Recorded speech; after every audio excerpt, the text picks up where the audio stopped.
এজন্যই বোধহয় বলে মেয়েরা মায়ের জাত। ব্যাপারটা কত সুন্দর, তাই না বলেন? এই যে আমি কাজ করছি আর এদিকে আমার মেয়ে আমাকে বিনোদনের জন্য দেখেন ও আমার ওড়না নিয়ে কত সুন্দর করে খেলা করছে, কখনো ঘোমটা দিচ্ছে, কখনো বউ সাজছে। ব্যাপারটা কত চমৎকার।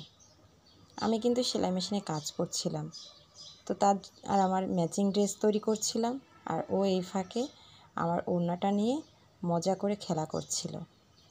দেখতে বেশ ভালোই লাগছিল, কখনো হাসি পাচ্ছিল। আসলে আমার ক্লান্তি মনেই হচ্ছিল না।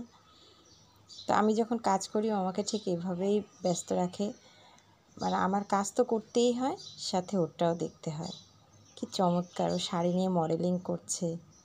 আসলে এজন্যই আল্লাহ পাক সবার ঘরে একটা করে মেয়ে থাকা খুবই জরুরি। আল্লাহ পাক যেন সবাইকেই একটা মেয়ে থাকার তৌফিক দান করে। ব্যাপারটা কত সুন্দর। আলহামদুলিল্লাহ, আমার একটা কন্যা সন্তান আছে।